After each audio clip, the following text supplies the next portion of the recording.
What are attachments and how can we free ourselves from them? In any relationship that we have, we form attachments. Now, that doesn't mean that they're all necessarily wrong, but they form a path of stability for us. So in other words, when we start a relationship, in that honeymoon period, we begin to be drawn closer and closer together. That attraction is very strong, physically, emotionally, mentally. We become more attracted to each other. And when that intense attraction has finished, we continue to build attachments. We continue to build attachments because our lives are synced in some way, aren't they? Our routine is synced. Yeah, the things we like to do are sort of synced together. We all know, suddenly if you do something that was unexpected, your partner goes, wow, I didn't expect that, because you've stepped outside of that usual mode, that usual rhythm of a relationship. Attachments in that sense are no problem, and we sort of need them because it gives stability to a relationship. There's also the extreme of that because of your insecurity, if something changes with that person, or that person does something out of that rhythm, you feel insecure because they've stepped outside of that rhythm, showing that maybe there's too much attachment. So it's how do we find that balance to still have that closeness, but obviously have that freedom of expression. So what we want to achieve, because we are going to form attachments, is we want to make sure almost the currency of that attachment is love.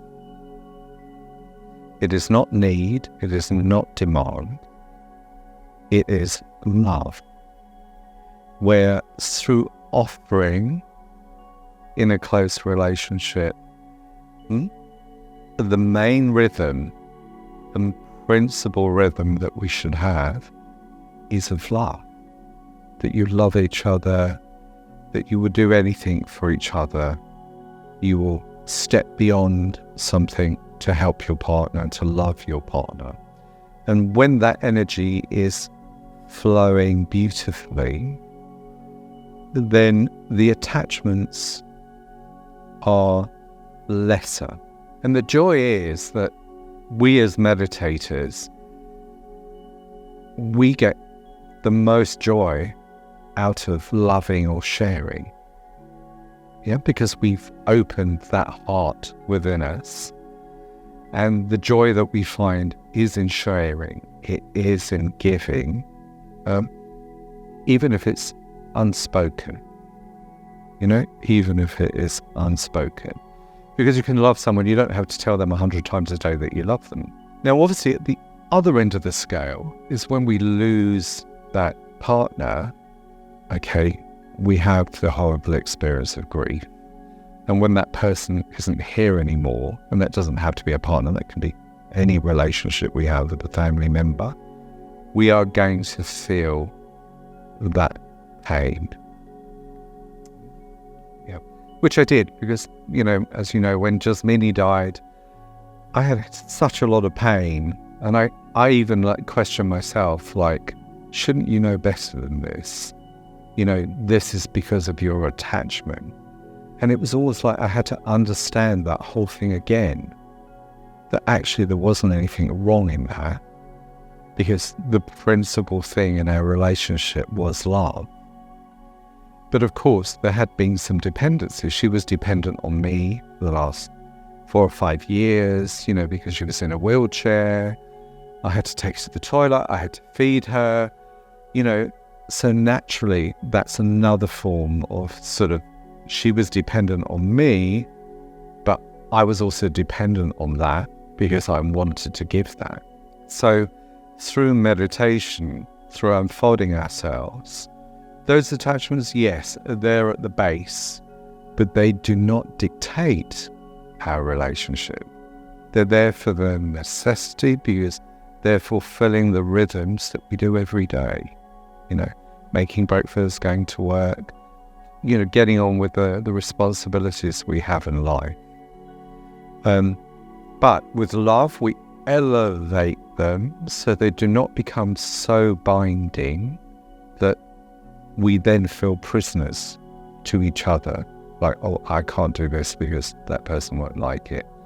So the boundaries are much more open.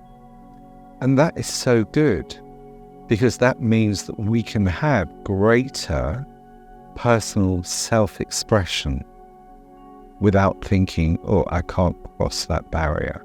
It gives us a deeper sense of freedom, because at the end of the day, we know that someone loves us and they will be there to support us.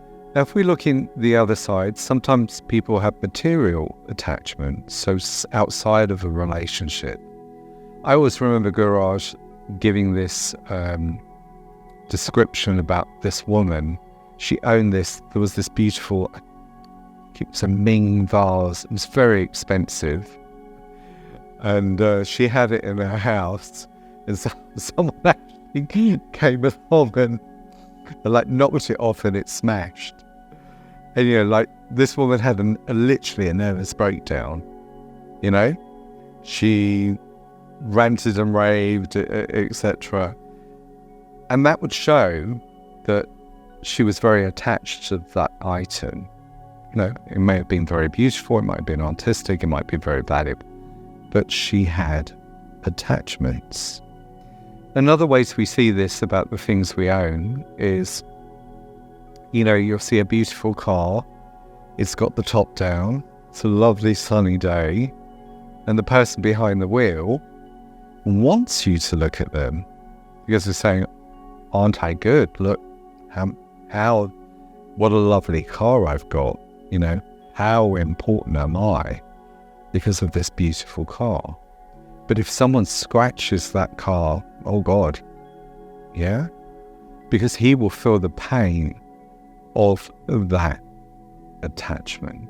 The best way to think would be, aren't I blessed that divinity has given me the opportunity to have this beautiful vehicle?